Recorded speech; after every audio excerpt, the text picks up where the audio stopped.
presenting problem and real problem. This is a real problem with us to understand whether the client is using presenting problem as a defense or because of ignorance of the problem or there is a real problem of the client. In some of the cases, we find whatever the client expresses as need is not the real need, is not the real problem. So, should we force the client to become real? Or how do we take the behavior of the client to the real situation so that he starts speaking in the terms of real problem? I'll take up two examples for this to clarify this, and it will become very, very clear. Once a boy came to me, he telephoned me in the night and asked me whether we do any therapy for spirit release. I said yes, and he took appointment and came on the next day. When he came, again he said, okay, yesterday I had some discussion with you regarding the release of possession or spirit release, you can call it. I said, okay. Then again he said, my friend is having this problem. Can I bring him tomorrow? I just understood that it should be his problem. However, I said, okay, you come tomorrow, no problem. Then the boy went away. Next day, he again appeared on the same time. And I asked him, where's your friend? He said, actually, I have that problem, the problem of possession. I had some discussion with him, like other clients we do have. And I was feeling that this might not be the real problem.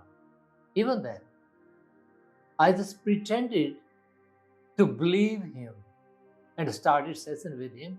In fact, there was nothing like possession in that case.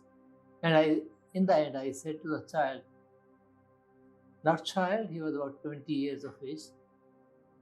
I said, my dear boy, you don't have that problem now. He said, when I should come again? I said, when you don't have problem, why should you come again? When he said, when should I come again? It was the indication of the hidden problem. I said, no, you don't need to come. He said, no, I'll come again also.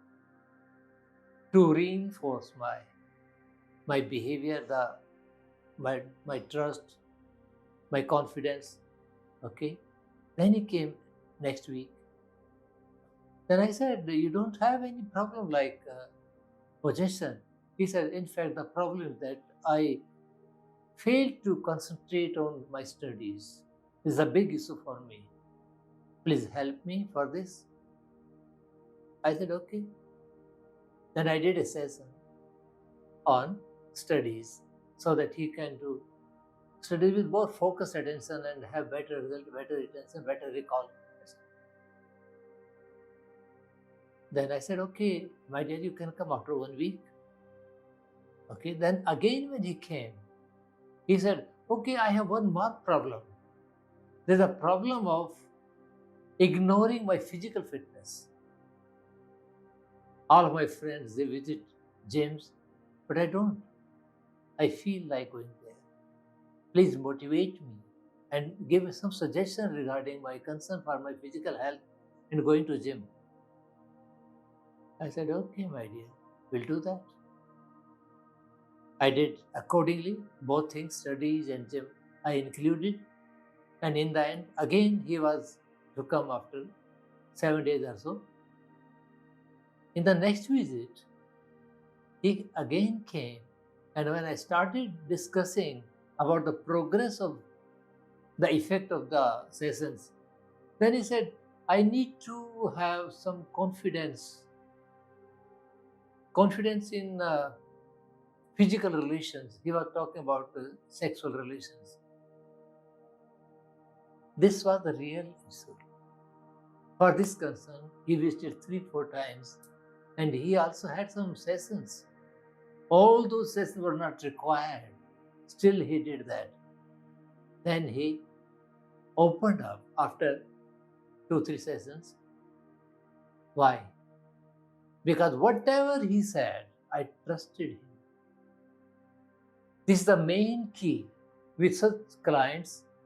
Whatever they say, whether you understand or not, sometimes you understand that it is not the real problem, it is a presenting problem. The client is trying to hide something else. Okay, treat that issue, treat the expressed issue as a real issue. When you do this, the defense of the client will break. Usually the first session, in some cases in the subsequent sessions. For this boy, it was the third session when he spoke. So first key is when the client is not willing to share the real problem and expressing something else. Might be he's trying to gather confidence, or might be he's having some feelings of inadequacy to express the psychological concerns. Might be it happens. And second example I give you, when the client thinks the real problem, whatever the problem he's facing, he thinks this is the only problem, but the real problem is something else, and the client does not understand that. For that also I give you one example. Once a man, maybe about 40 years of age, brought his son of about 10 or 11 years of age. It was the month of April, and the boy was in the 5th or 6th standard, quite healthy boy, quite intelligent as well. And he said that the boy is having a problem of continued flow of urination. He's not having that control. Then I asked when the problem was felt for the first time. He said only 2 months ago. Prior to that, he was quite well. But in the month of February, he developed this issue, and I have been to many doctors and therapists and healers, and ultimately somebody suggested me to go to some psychologist, and I brought this child to you. Okay. I asked the boy how the studies are going on. His father said, I asked the question from the boy, but the father spoke. He said, he is very good in studies. He always stands first. It was month of December when he missed that first position by 1 mark. And I just motivated him to top in the final examination, which was scheduled to be in the month of February. I requested his father not to pressurize the child like this. He said, no. It doesn't affect him. He's very intelligent. I still insisted, till the child is under treatment, you can abstain throwing this pressure on the child. He said, okay. Yeah. His body language was saying no, but he was saying yes. Then I had a session with the boy, and he had some relief after first session, some relief. His father telephoned me after a few days that child is having some relief, but not very significant. I said, okay, it will take a few sessions, he will be all right. But there was another problem now.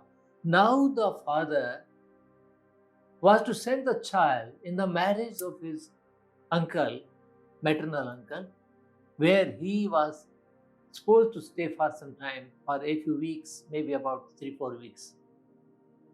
But because of the problem, he was hesitant to send the child. He telephoned me. He said, though relief is very meager, not very significant, still I wish treatment should continue. But the problem is that I should send the child to attend the marriage of his maternal uncle and stay there for some time. It will be difficult for me. What should I do? I suggested him to send the child and give my number. If he has any problem, he will contact me from there only. Now the beautiful thing happened. The boy started from Delhi, and he went somewhere in Punjab, maybe in Patiala somewhere.